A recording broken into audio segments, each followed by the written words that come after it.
Si parte con che obiettivo?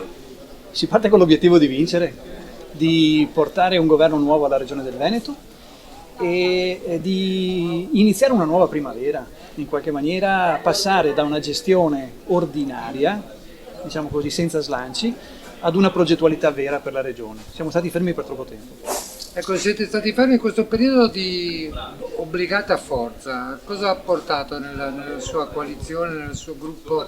Come si sta creando? Ma io non credo che questo periodo di quarantena sia passato invano, nel senso che le relazioni tra i gruppi politici sono continuate e c'è stata una fitta rete di scambio di proposte, di stimoli, che io credo abbia fatto maturare un programma e una serie di condivisioni del progetto che oggi lo rende più solido e più concreto per la Regione del Veneto. La data ancora non c'è precisa delle elezioni, si andrà probabilmente verso settembre, forse a fine settembre. Quanto peserà il Covid, quanto peserà questo in questa campagna elettorale anche rispetto all'avversario, il presidente uscente, che in questo periodo ha avuto tutte le possibilità di svolgere la sua iniziativa? Ma indubbiamente c'è stata una visibilità mediatica enorme per il Presidente della Regione attuale, come per gli altri Presidenti di Regione. Però l'auspicio è che veramente i 3 mesi che abbiamo davanti possano essere 3 mesi più, diciamo così, simili a quelli che eravamo abituati a vivere prima e che ci sia la possibilità di incontrare le persone, di far conoscere il progetto e di portare l'attenzione fuori dalla gestione di un nemico che è il virus, invece ai temi, alla progettualità che a noi stanno a cuore. In 2 parole, proprio uno slogan, qual è il senso del vostro progetto? Ma il senso del progetto è quello di riportare questa regione ad essere attrattiva per i giovani, bloccare quell'emorragia di 30.000 giovani l'anno che se ne vanno, soprattutto giovani formati, e quindi di rendere il Veneto attrattivo. Questo vuol dire uno slancio per l'economia, vuol dire un'attenzione all'ambiente, vuol dire un'attenzione alle fragilità delle persone che oggi sono lasciate troppo da sole. Una coalizione dove sono presenti c'è il PD e altre varie forze. Ecco, cos'è la sua coalizione che si presenterà alle elezioni regionali? Ma direi un'alleanza progressista, riformista, che guarda appunto all'innovazione, guarda all'ambiente, guarda ad una progettualità più concreta, più integrata in Europa e io penso una progettualità che può rilanciare l'economia del Veneto con attenzione alle persone e all'ambiente.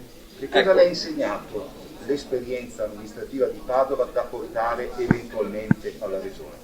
Ma quello di cui mi sono reso conto è che i diversi livelli amministrativi non dialogano, cioè che si parla di autonomia in modo vuoto. Autonomia vuol dire valorizzazione delle specificità del territorio e quindi dialogo tra i diversi livelli amministrativi. Non è possibile che nel trasporto pubblico noi dobbiamo gestire le cose diciamo così, a livello comunale, dobbiamo integrare i diversi livelli amministrativi per dare progettualità a questa regione. I cittadini si attendono anche servizi dalla regione. In cosa secondo lei vanno cambiati rispetto a decenni di Galan e Zaia?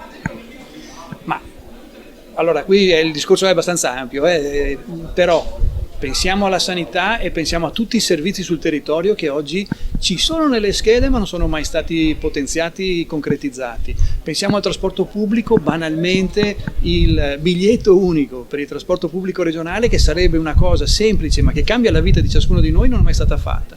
Se poi pensiamo ai servizi alle imprese, ecco, l'integrazione della nostra economia non si è vista, cioè abbiamo avuto un impoverimento economico, ma pensiamo alle banche, pensiamo alle imprese di pubblica utilità che in questi 10 anni ci hanno visto impoverire il territorio in una maniera drammatica per tanti versi. Dobbiamo invertire questa tendenza. Non è che possiamo chiudere gli occhi e far finta che abbiamo ancora le banche venete, non abbiamo più niente. Dobbiamo aprire gli occhi e capire che dobbiamo rimborcarci le maniche, non con la comunicazione, ma con i fatti.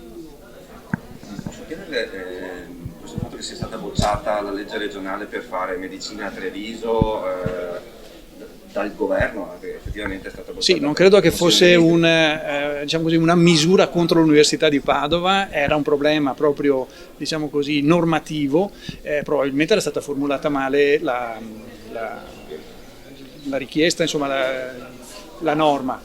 Penso che se la norma viene riproposta in modo compatibile con la normativa la progettualità possa rimanere, insomma. Quindi credo che sia una cosa più formale che diciamo così, di avversità politica. La presentazione qui al museo non è una scelta casuale.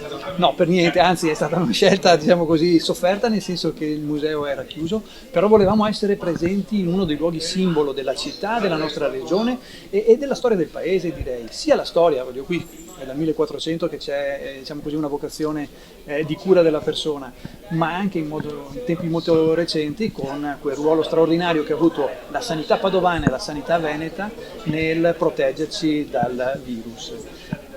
Dobbiamo essere grati veramente a tutti coloro che rappresentano questa lunga storia per essere stati capaci a gestire bene le cose. Senza di loro la politica sarebbe stata orfana. Piace ad Arturo Lorenzoni che si dica Davide contro Golia quando si parla del professor Lorenzoni contro il governatore veneto Casale. Non ho capito chi sia Davide e chi sia Golia. Comunque Davide ha vinto se fossi io, però io da tanti punti di vista mi sento Golia.